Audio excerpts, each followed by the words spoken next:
welcome back to 237, back with another review of a random first-time watch of a film that's on Hulu. Now, this is one that I've heard of. I don't remember when it came out, but I've heard the name before. I've scrolled past it numerous times on Hulu, and then I figured, what the hell, this is probably going to be an easy rant. And, yeah, it's 2016's Friend Request. Now, I did not know that this was a German film. It has an entirely English-speaking cast, but it was made by a German director, German production companies, and was actually shot in South Africa. It was released internationally as Unfriend, but since over here we have Unfriended, it was called Friend Request. But I think the original title was like Unknown Error, but in Germany there's a film called Unknown User, so it has a bunch of different titles.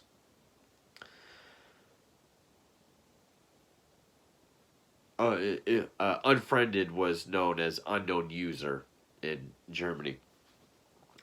And supposedly there is a review for this that calls this the Ring of the Snapchat generation. First of all, it's not like The Ring at all. The closest thing I could think of would be the friend counter that comes up from time to time.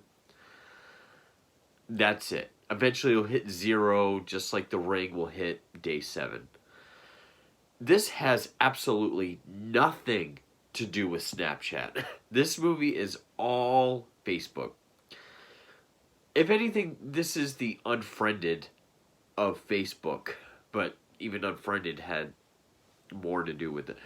And it's not like a laptop screen POV film. It is a regular movie. And I had heard terrible things about it, and even outside the POV style, movies really centered around social media don't really do anything for me anyway. I'm not sure if this was PG-13 or R. I can think of at least 2 F-bombs that are said. But anyway, it was directed by Simon Verhoeven, who wrote it with Philip Koch and Matthew Ballin. This had 3 writers, which I find that hard to believe. Stars Alicia Debnam Carey, William Moseley, Connor Paolo, Britt Morgan, Brooke Markham, Sam Marquette, and hopefully I pronounce her name, Leslie Allers, which apparently she wrote, directed, produced, and I think starred in this movie called Daylight that was a well-received.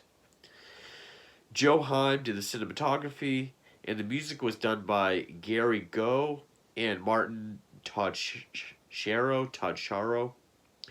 This was not a hit.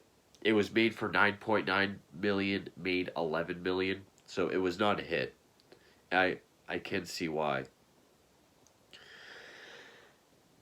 Thing about this movie is, okay, I went into this thinking I was gonna have the same reaction as Unfriended. If you go to my review for Unfriended, you know how I feel about that. It's probably one of my biggest rants. So because of that, extremely low expectations, to the fact where I was actually kind of surprised, kind of impressed by this movie.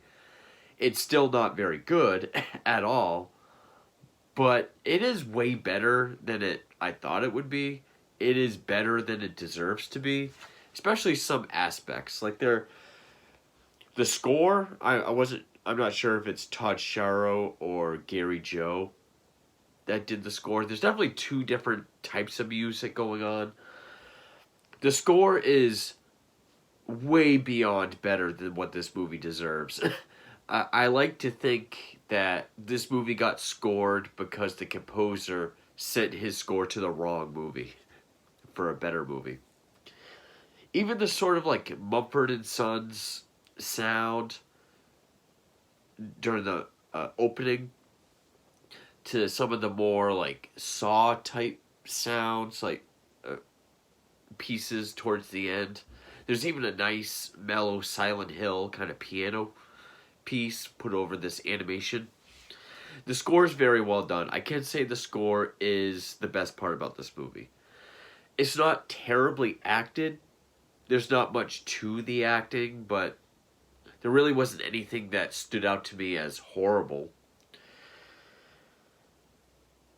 And this movie, it feels like they got so many pages into the script and then was like, you know what, let's just do something else. But they didn't trash what they had or fix it.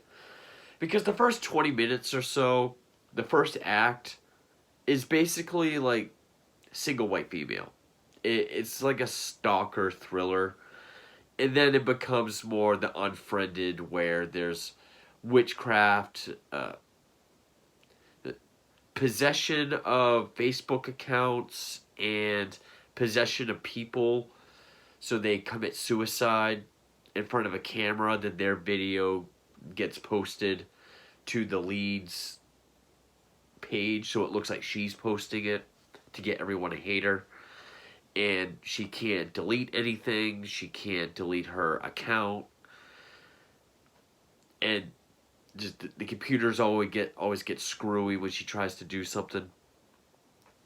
That's the plot. So it starts out as like a stalker thriller and then becomes more of this like possession curse kind of film, but through social media.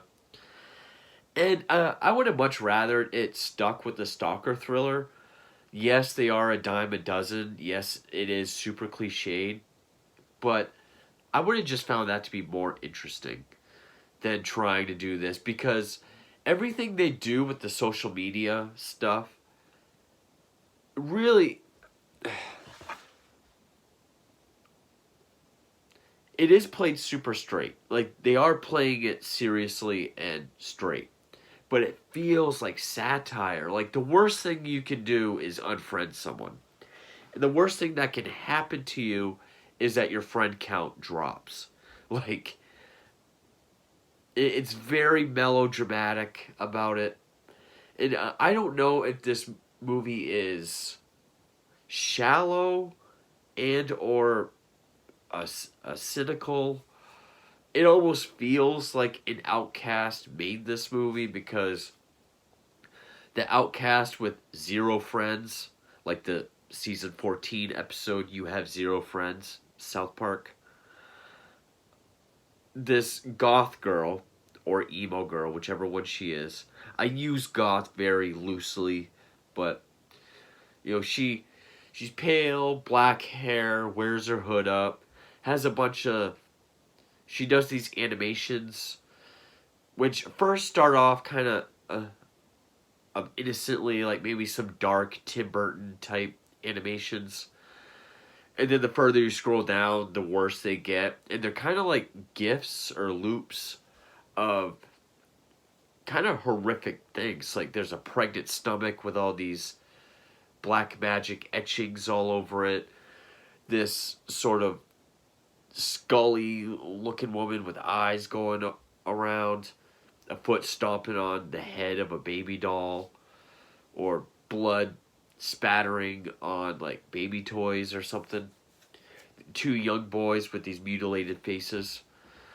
So it starts off like harmless Tim Burton type animations, and then it gets darker. But those all come into play later. And of course, our group of friends are all, you know, what people would think society's favorite people are. You know, the beautiful people, I guess. So I don't know if it's just incredibly shallow or cynical or like parody. It feels like a parody, and it probably could have been. They really could have just made fun of how addicted and how like people live through Facebook. And it doesn't really come out and say Facebook, but that's clearly what it is. Even I think it's the French poster The F in friend request is the Facebook F. But I mean, there's even a part where the police are talking to the lead named Laura. Like, why don't you just delete your account? Or why don't you, just not go online? And she looks like shocked. Like they said, why don't we just take your baby away? Like, what am I supposed to do without my Facebook? Like, it feels like parody. And the fact that this all started because this girl, Marina, which I might as well just get the cast. I'm just going to say those two. Because it is kind of a bigger group of friends. Alicia Debnam Carey plays Laura. I was going to say, I just said her name. I guess she was on Fear the Walking Dead.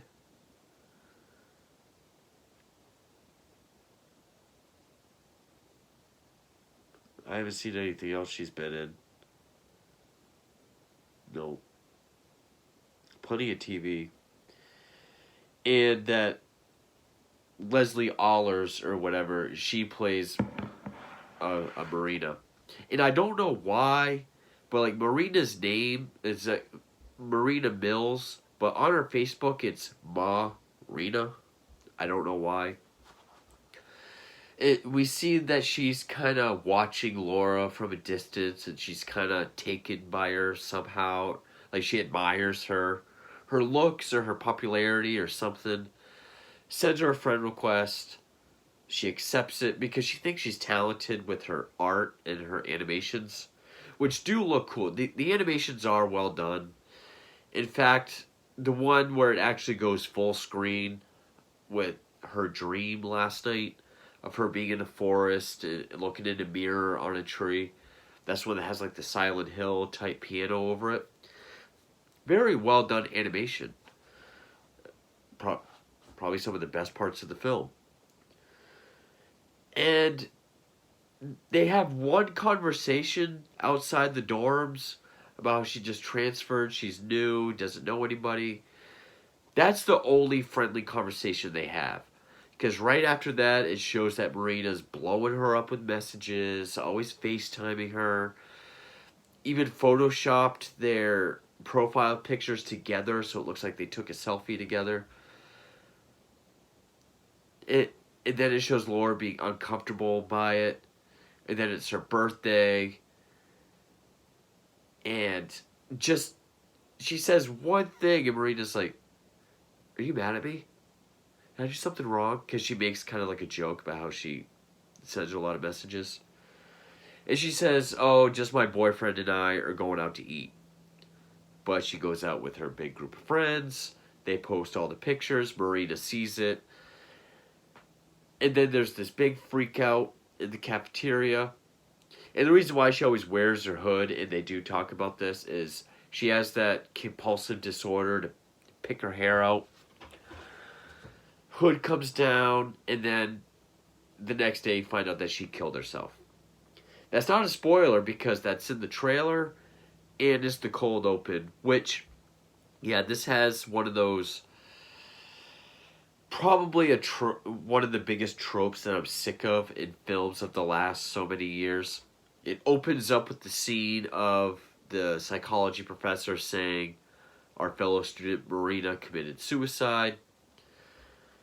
Laura and her friend that kind of looks like Penny from Big Bang, like Penny in a typical Karen or mom, like a mom version of Penny. They kind of look at each other shocked, and then we jump back 2 weeks earlier, and then we work our way up. Although I will say, we don't catch up. A lot of movies will do that. It'll be like the final scene of the film or the climax. This one's really kind of the end of the first act, really. So we only backtrack a little bit. I don't see what the point is. I know it's usually to set up a sense of dread or something, but it served no purpose here. And now, and Marina's suicide video, when she hangs herself over a fire, and then she catches fire and burns. That video was posted through her Facebook. Anyone that's caught reposting it will be suspended, but Laura's page posts it. She can't delete it. She can't. Oh, and after their altercation in the cafeteria, that's when she unfriends. And they make a big deal out of it. Up close of unfriend, are you sure? Up close of her finger going like, oh. And then we see Marina seeing it and crying. And yeah, it's very overly dramatic about everything Facebook related, to the point it feels like parody or satire, which it probably, I mean, it very easily could have been. It just doesn't feel that way. It feels like they're playing it super straight. Also, at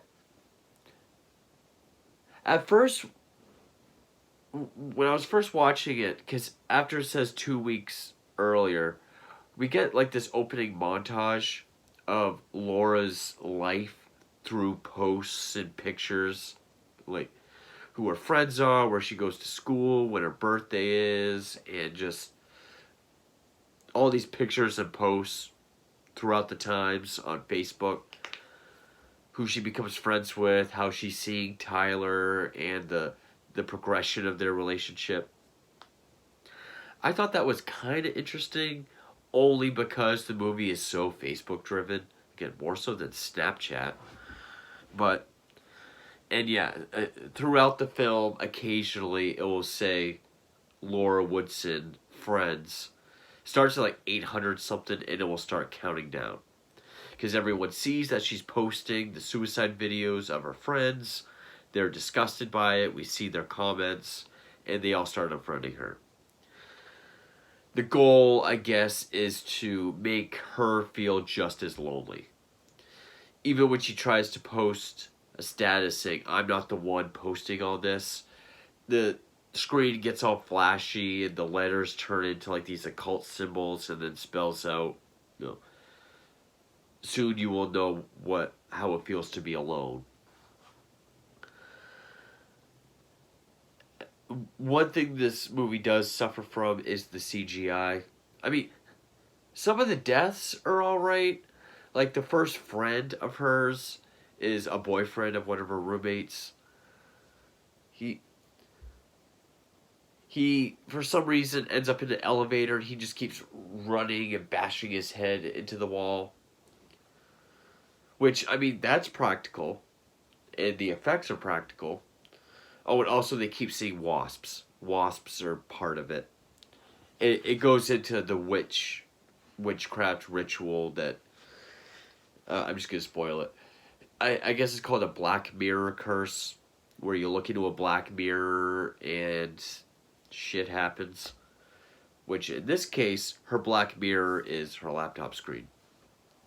So they'll see wasps, and I guess the wasp represents like a protector of the witch.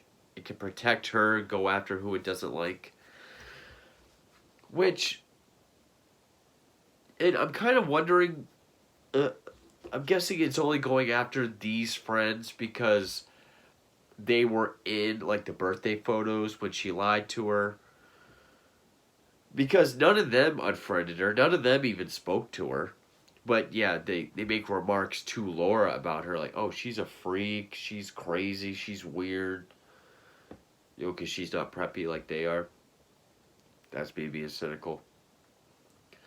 Really, the only one that did anything was Laura. She doesn't deserve any of this. But, like, and then you find out she's safe from this curse because she has to experience being alone and go through all this shit. There are some cool shots. I mean, there's a part, like, when Marina sees the Facebook picture posts. The whole screen is, like, her laptop screen, but we see her reflection as she's scrolling through all this. I liked that shot. It does have...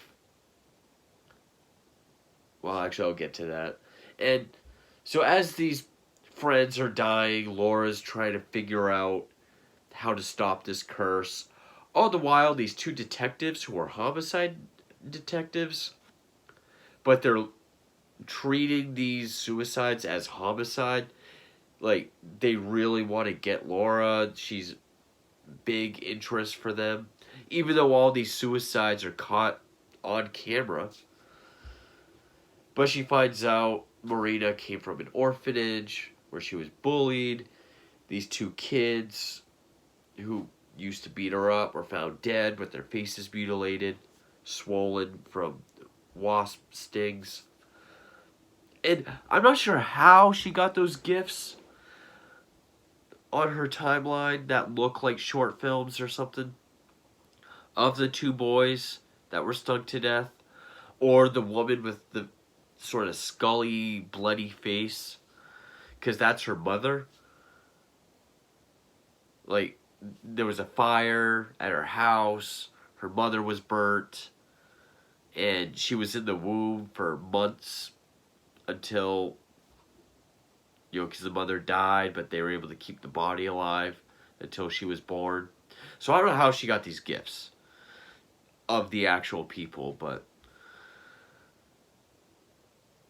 And then went to the orphanage, and that happened, and yeah. She has to go through all this. One of her friends is like a computer hacker who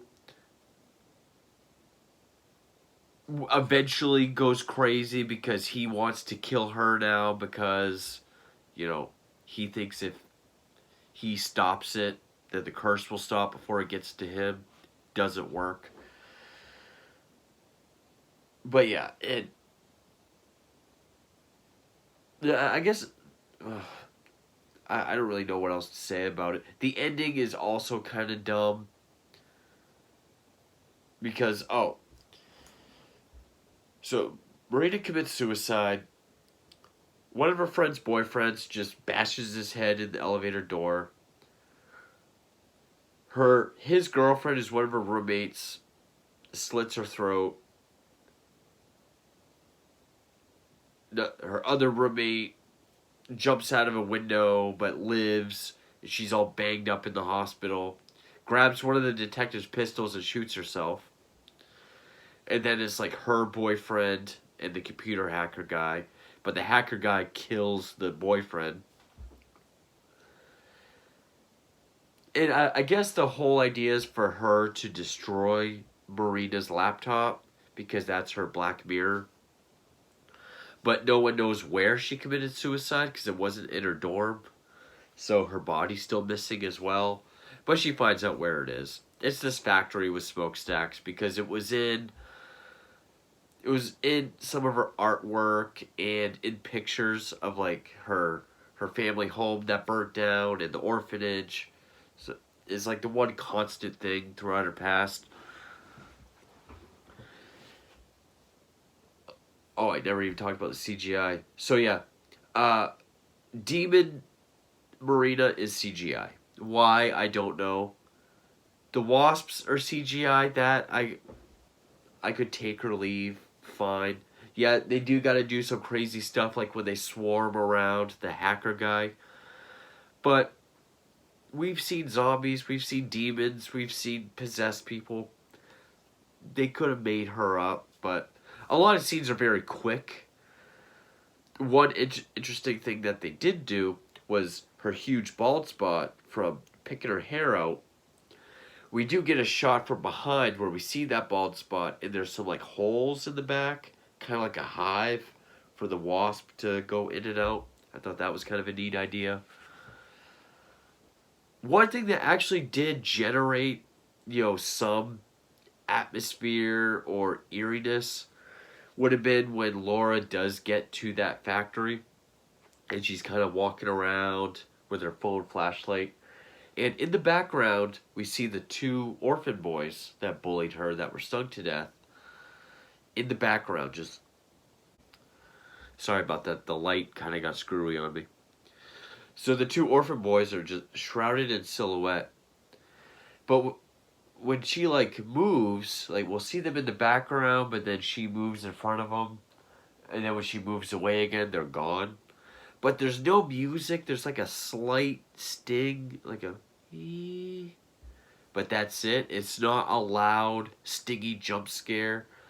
It's just like a background, eerie, spooky thing. I thought that worked.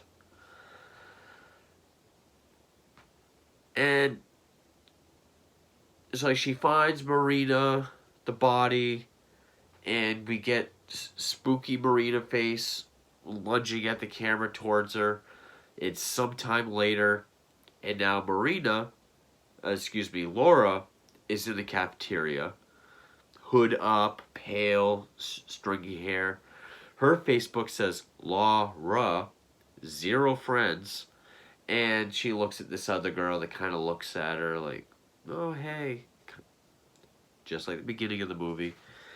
And I was confused as to whether, okay, so now does she has to live like Marina did and be lonely? I looked it up.